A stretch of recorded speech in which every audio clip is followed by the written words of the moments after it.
എല്ലാ പ്രതീക്ഷകളും അവസാനിച്ചിരിക്കുകയാണ് നമ്മുടെ ആദില നൂറ ദമ്പതിമാർക്ക്. അതായത് ബിഗ് ബോസ് വീടായിരുന്നു ഈ പറയുന്ന ഫാമിലിയുമായി അവർക്ക് ബന്ധപ്പെടാനുള്ള ഏക പ്ലാറ്റ്ഫോം. പുറത്ത് എന്തായാലും ഒരിക്കലും ഫാമിലി അവരെ കയറ്റില്ല എന്നൊക്കെ ഉറപ്പിച്ച നിലപാടെടുത്ത ആൾക്കാരാണ്. അപ്പോൾ സ്വാഭാവികമായിട്ടും ബിഗ് ബോസ് പോലൊരു വലിയ പ്ലാറ്റ്ഫോമിൽ വരുമ്പോൾ ഏഷ്യാനെറ്റിന് അവരെ തിരിച്ച് ആ വീട്ടിലേക്ക് കൊണ്ടുവരാൻ, ബിഗ് ബോസിലേക്ക് കൊണ്ടുവരാനും ഇവരുമായി ആ പ്രശ്നങ്ങളെല്ലാം പറഞ്ഞു തീർക്കാനും സാധിക്കുമെന്നായിരിക്കും അവർ വിചാരിച്ചിട്ടുള്ളത്. എന്നാൽ അതിപ്പോൾ സാധിക്കാത്ത നിരാശ ആദിലയ്ക്കും നൂറയ്ക്കുമുണ്ട്.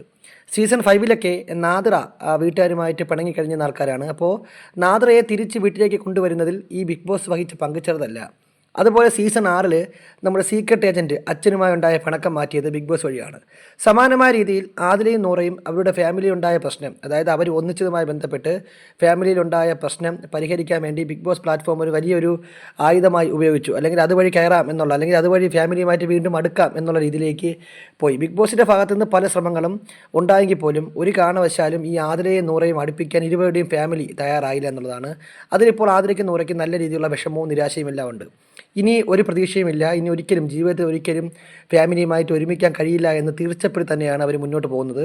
അതെല്ലാം സഹിച്ച് മുന്നോട്ട് പോകേണ്ടി വരും എന്നൊക്കെ പറഞ്ഞപ്പോൾ അവർ അങ്ങോട്ടും ഇങ്ങോട്ടും ആശ്വസിക്കുന്ന രംഗം കൂടി നമുക്ക് കാണാൻ പറ്റും. എന്തായാലും ബിഗ് ബോസുമായി ബന്ധപ്പെട്ട കൂടുതൽ ലൈവ് എക്സ്ക്ലൂസീവ് അപ്ഡേറ്റുകൾക്കായി നമ്മുടെ ചാനൽ സബ്സ്ക്രൈബ് ചെയ്യുക.